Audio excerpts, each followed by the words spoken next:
It is my pleasure to introduce Matt Segall. I remember when I first came to PCC, Matt was a kind of larger-than-life figure for me. I was very much in awe of his intellect, and I'm still in awe of him, but these days I'm more in awe of his humanity. And I think Matt is doing very well, something that we're all trying to do here, to carry these two poles of the mind and the heart. And I'm really grateful and appreciative to have Matt as a friend and to have him as an example in this world of a way that we can try to carry the head and the heart together. And let's welcome Matt.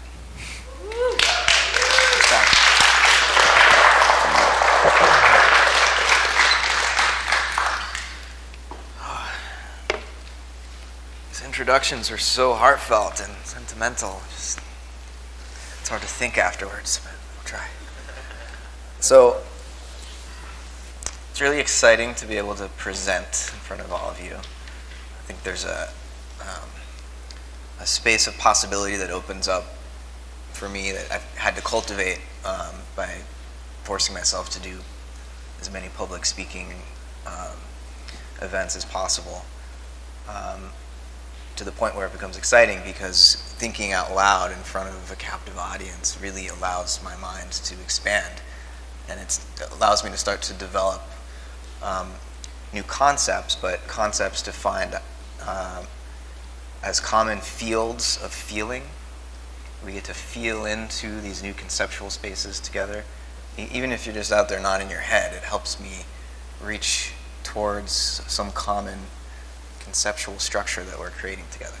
So I really value this time. Thank you for listening. What I'm going to try to do in the next 20 minutes, hopefully less because I want to actually hear from you and not just see shaking heads, is lay out what will become the first chapter of my dissertation.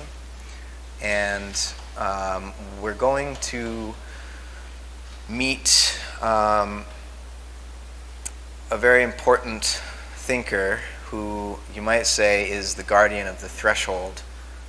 That's how I think of him anyways, Immanuel Kant. Is his name? Any Kantians in the audience? Yeah, everyone? All right, I wasn't expecting too many, but in studying Kant deeply, and you can keep going deeper and discovering new things, my respect for him has increased. And even if he does represent this sort of Saturnian limitation, preventing me from being able to articulate and speculate about the cosmos at large, the nature of the human psyche, the nature of the divine, even if Kant seems to stand in the way of speculating about those ideas, he seems to sharpen my ability to avoid deluding myself and thinking I have knowledge of those things when really I don't. So we really, I think, need to pay respects to this person. And if philosophy is a wisdom tradition, and there are these figures that it's so easy to critique because we've seen the crystallization of the worldview that they first articulated as ideas, that then they became our world, and we obviously want to change this world. And it's easy to blame them for having created this world, but unless we fully understand the ideas that went into creating this world, we can't change it. So Kant, he articulated what he called a transcendental method, which was a critique of all metaphysics that came prior to him. And as far as he was concerned, there really was no philosophical knowledge prior to him. It was all just what he called transcendental illusions. People were speculating about the nature of the universe just based on, really, Aristotle.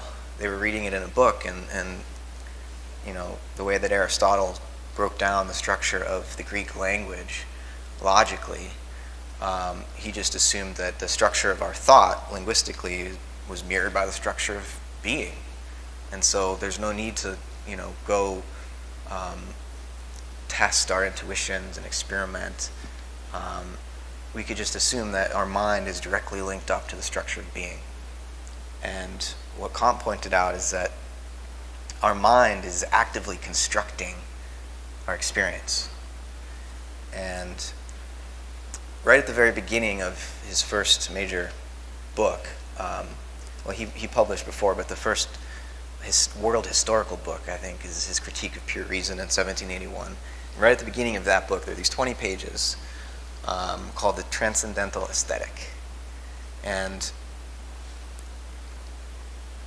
in these 20 pages, Kant tries to articulate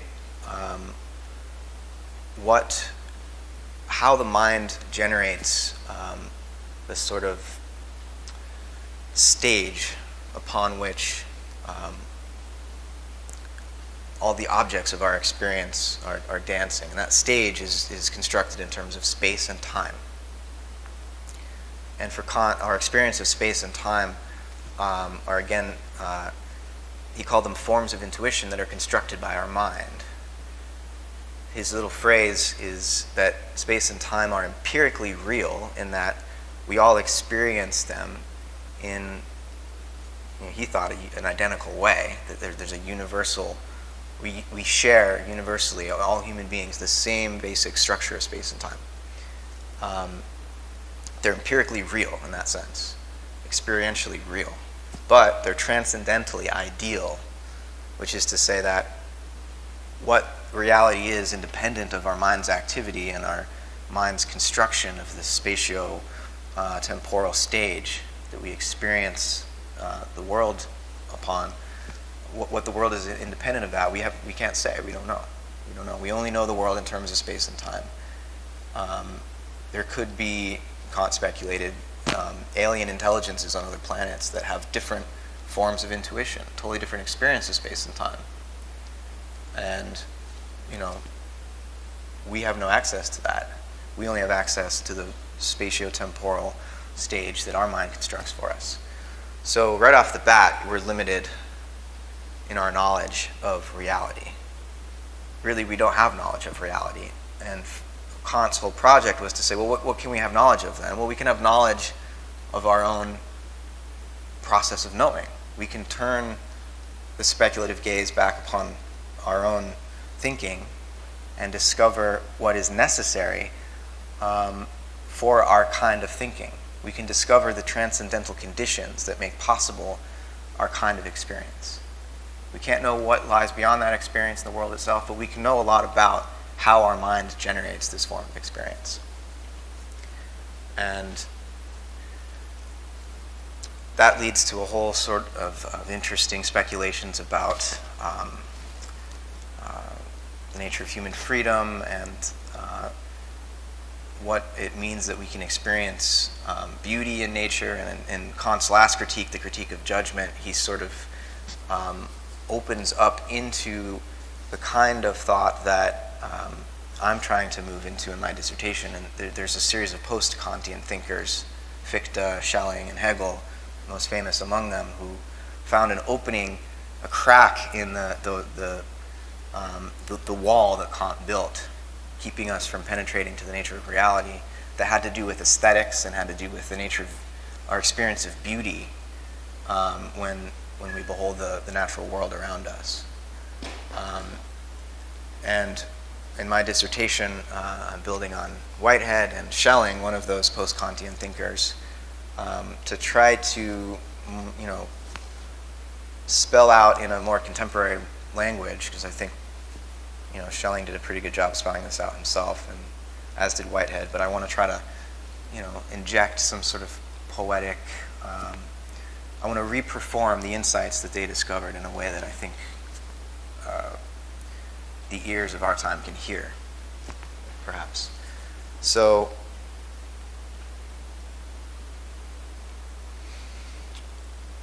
in Whitehead's most famous book, Process and Reality, he says something interesting about these 20 pages, the Transcendental Aesthetic. I'll read you what he says. He says, the philosophy of organism, which is how Whitehead describes his own ontology, his own speculative philosophy, the philosophy of organism aspires to construct a critique of pure feeling in the philosophical position in which Kant put his critique of pure reason. So Whitehead wants to replace the critique of pure reason with the critique of pure feeling. He goes on, he says, this should also supersede, the critique of pure feeling should supersede the remaining critiques required in the Kantian philosophy. The critique of practical reason and the critique of judgment were these other critiques that Kant articulated. Whitehead thought they weren't necessary at all if we, instead of focusing on how thought constructs the world, we start maybe not just thinking about, but feeling into how the world is constructed by emotional vectors, feelings of causal inheritance from the world around us. What if perception is direct and immediate, the immediate inheritance of the emotional dynamics of the beings in our environment, instead of being a construction of our cognitive apparatus, right? So it's sort of like a bottom-up understanding of perception, experience, and knowledge, rather than a top-down sort of intellectual understanding of the construction of experience. So critique of pure feeling would replace the rest of the Kantian critiques. So then Whitehead says, thus, in the organic philosophy, Kant's transcendental aesthetic becomes a distorted fragment of what should have been his main topic. So 600-page book, Critique of Pure Reason, 20 pages. That he really should have maybe unpacked a bit more. So what would it mean to unpack this a little bit? If we just think about space and time as they arise for us, in our feelings of them, if we want to try to access the most concrete meaning of space and time, one way we could do that is to just refer to, in terms of the most concrete form of space, well, here we are. The most concrete form of time, now. But as soon as I say that, here, now, time has kept going, the planets moved through around the sun in its orbit. So the here and now that I was trying to point you to a few moments ago is no longer the same here and now that I'm trying to point you to here and now. So these words here and now that seem so particular, concrete, focused, and specific actually are pretty abstract. They refer to any here and now. And this is a sort of dialectical maneuver that Hegel leads us through, where he shows how an empiricist thinks that what they think is most concrete and present is actually pretty abstract. The here and now is not as concrete as it at first appears to be. So that's not going to work to get at space and time. We can't get at them empirically, right? So maybe if we try a cosmological approach to this, like going back to Plato thought of space and time. Space for him was what he called the chora. It's sometimes translated as the receptacle. It's sort of the medium that holds all forms. It's the sort of etheric space of possibility that allows for actuality. And so it's abstract, but there's a little bit more of a feeling that you can get for what it would mean to swim in the chora. It holds us. Plato refers to it as the wet nurse of all becoming. It gives birth to form, eternal form in the spatio-temporal world of becoming. It's the nurturing mother that allows the forms to survive, to flower within the visible material world. It's the chora. And in terms of time, Plato would point us to the heavens, to the sky, and say that time is brought forth by the musical, rhythmic motions of the heavens. So time becomes something you can almost see. It takes a little bit of imagination to see the motion of the planets night after night, moving through a harmonious rhythmical pattern. But it's still, Plato's sense of space and time as the chora and the sky, basically.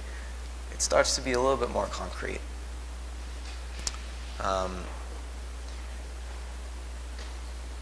But for Kant, what he was trying to draw our attention to is that whether we're talking about the here and now, or we're talking about the chora and the sky, our understanding of those ideas, those ways of getting at the meaning of space and time, are all based on, we learn about them through experience. They're empirical in that sense. And he wanted to try to articulate what space and time were transcendentally.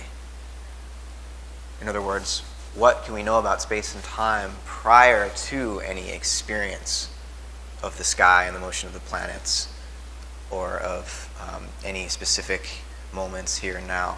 What can we know about space and time prior to that? And, Kant said that there was something we could know about space and time prior to that, which is that, his definition of space and time, of space, let's say, is just, it's the condition for the possibility of objects external to myself. And the fact that I experience objects in my environment that comes after the fact. It presupposes that there is a space that would allow for objects to be outside of me. So I don't learn about space by seeing objects outside of me, says Kant. Space had to have been there for me to even experience objects in the first place, right? That's what the a priori, the transcendental nature of space implies. It's a condition for the possibility of there being objects at all. I can't learn about space by seeing objects. Because when you look in your environment, all you see are colored surfaces, right? You don't see space. Space is presupposed. It's lying beneath the colored surfaces, making them possible. And similarly, so if space is the condition for the possibility of experiencing objects outside of yourself, time for Kant it's how the self experiences itself. It's how the mind is affected by itself. So Kant said that time is our inner intuition of the passage of our own experience. Time is a form of inner intuition, where space is a form of outer intuition. Right? So now I have to explain Whitehead in 3 minutes. I started to get at it before, where it's a critique of pure feeling instead of the critique of reason. And instead of thinking of space and time as these forms, these ideas really, that pre-structure our experience, how can we understand space and time not just as something that we, in the good old-fashioned empiricist sense, that we construct these abstract notions of space and time based on our experience of objects and based on our experience of motion, of whether it's planets in the sky or hands around the clock. But how do we construct them in a way that's still transcendental, in that it's a condition for the possibility of our experience, but that's rooted in feeling instead of thought? And what Whitehead suggests is that, yes, human beings have a certain form of mind that constructs space and time. Each of our minds constructs it's a unique form of space and time, though. And, we're very similar. We're members of the same species, so each of our constructed spatio-temporal fields overlaps more or less, and we're able to coordinate with one another pretty easily, right? But this is not what Kant was suggesting. He thought there's one universal form of space and time that all human beings necessarily share. What Whitehead is suggesting is that no, we have each of us has our own. We're independent organisms, but we've evolved. We have a shared history, and so each of the spatio-temporal experiential fields that we bring forth, we've been coupled with one another for long historical periods, and that's allowed us to coordinate these are multiple experiences of different spacetimes. And all species are bringing forth their own experiential fields of space-time. And, again, they more or less overlap. But part of what Whitehead wants to move us into is a sense of space and time as, first of all, plural, and the fact that we can talk about them in general it's more of it's a communal achievement of all of the beings making up this universe, that there is some coherent framework that we can call space and time, and that we can more or less measure and coordinate the entire history of the universe based on. But it's an achievement. It's not given. It's not a static, a priori, formal structure that was just bestowed upon our experience from eternity. No, it's a historical achievement. The shape of space and time is a historical achievement that is an ongoing work of art, really. We're continuing to create them together. We're not subject to space and time as a sort of prison that locks us into our solipsistic experience. We're co-creators of future space-times that we can't even imagine yet. So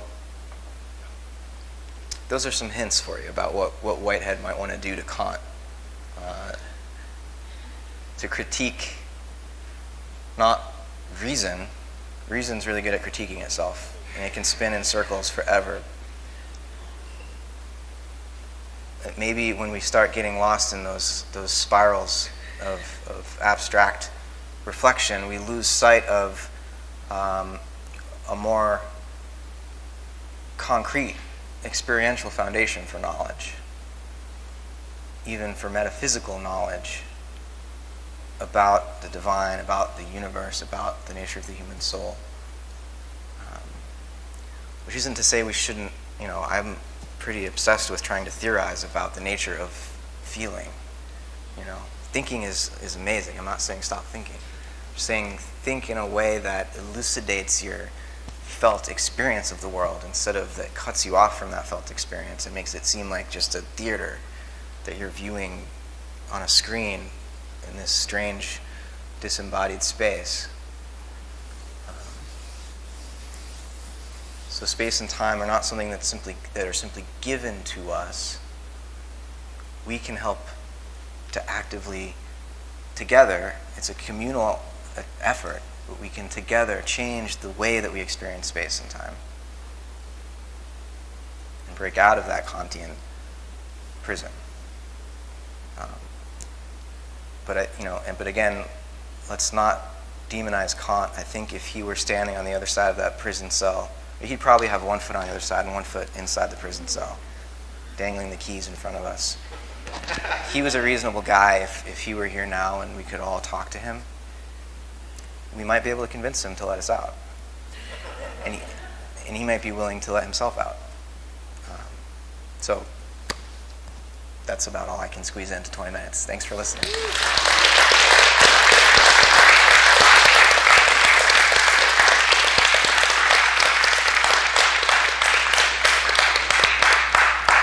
What time is the next? I hope so. What time is the next one supposed to start? At 11? Mine was 10 minutes behind, so maybe a few questions. You first. Yeah. Linking your talk with Jeff's talk, Yeah. do you see a role of psychedelics in moving us away from the intellect into experiencing feeling, a critique of feeling? Definitely. I don't see it so much as I don't think we need to move away from the intellect so much as change the way that the intellect makes sense of experience. Because in Whitehead's picture, the intellect, the reflective mind is itself, and knowledge is itself a form of feeling. It's a complex form of feeling. Kant saw that, he said there are two sources of our experience: sensibility, our sensory experience of the world, and the understanding or our reflective thought. These are two separate sources. And Whitehead's saying, no, it's all the same source. It's all feeling. And knowledge is a particularly complex form of feeling that's built up of contrasts of feelings that it gives us just a higher order perception, but it's still feeling. Well, I was just thinking. And psychedelics do transform the way that feelings are synthesized into what we call knowledge in a really fascinating way. So they're a major catalyst for co-constructing new forms of space and time together, for sure. I was just thinking, we habituate. Okay. We habituate ourselves to certain ways of thinking. I thought maybe psychedelics could just push us out of that. Right. They're good for breaking habits. Yeah.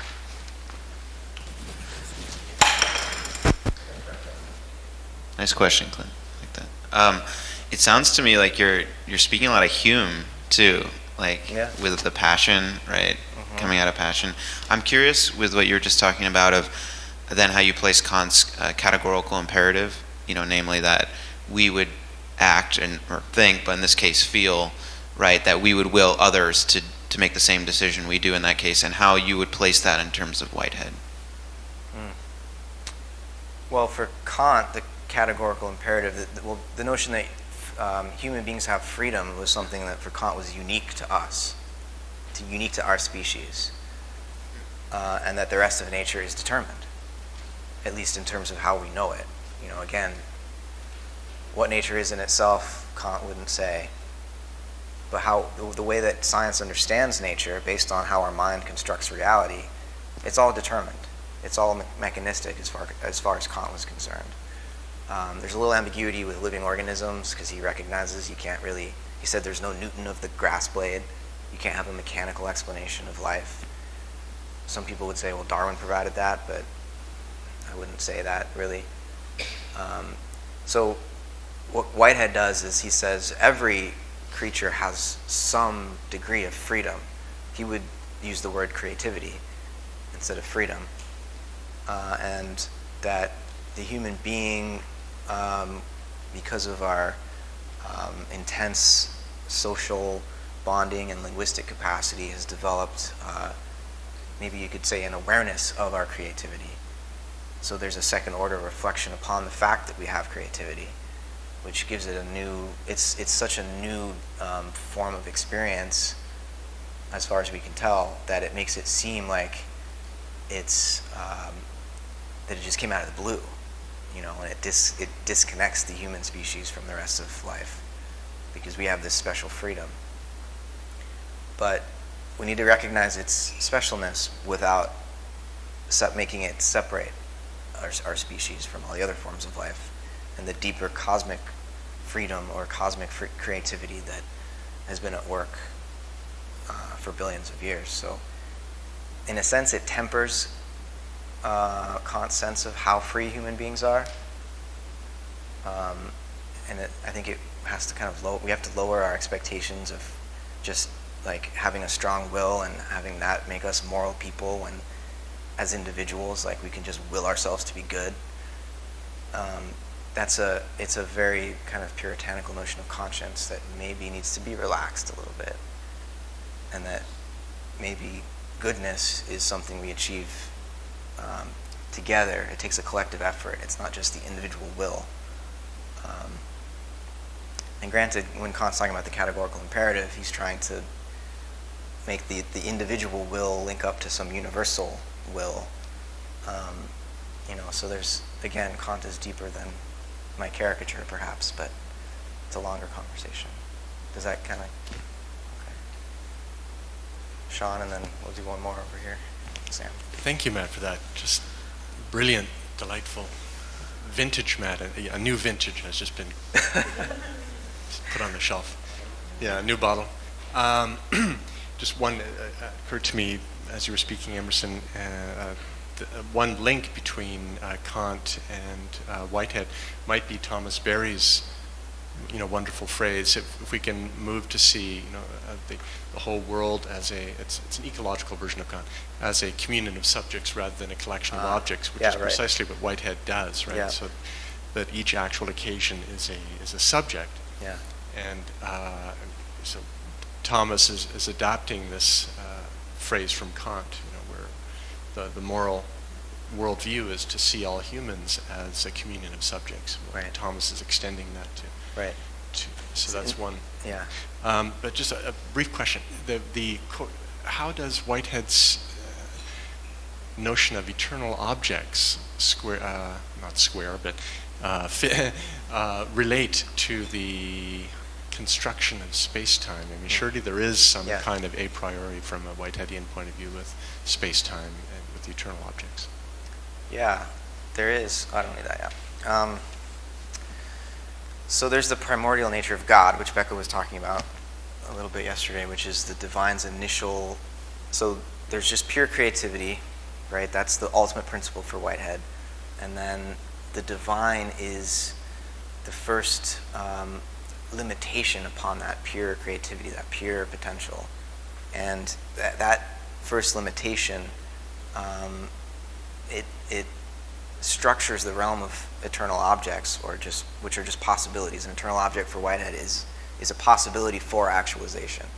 So colors, the color red is a possibility that can be actualized in any given experience, right? The color red doesn't emerge from a particular actual occasion. It has to ingress into that actual occasion from the space of possibilities. So once the divine gives that initial ordering to the eternal objects, that becomes the sort of cosmic genetic sequence that then gets repeated. It provides the initial aim, he says, for all the other actual occasions and their moments of experience. And so if we think about this cosmologically, the structure of space-time, as we, as physicists, understand it, is basically given by the most pervasive, what Whitehead would call the most pervasive society of actual occasions in our cosmic epoch, which is, he calls it the electromagnetic society. So electrons are dispersed throughout this universe as far as we can see, and or light, you could say, is dispersed throughout this universe as far as we can see, and the actual occasions of experience that are making up the society, the electromagnetic society, are shaped by that initial aim, ordering of possibilities by the divine, that gives a certain texture to space-time that then all the other societies that are, I mean, we're all made up of protons and electrons, and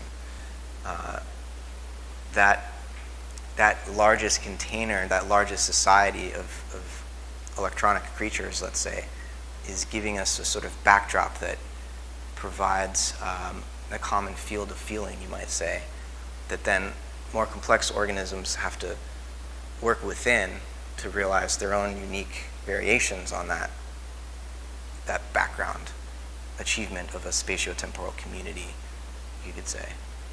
Does that make any sense?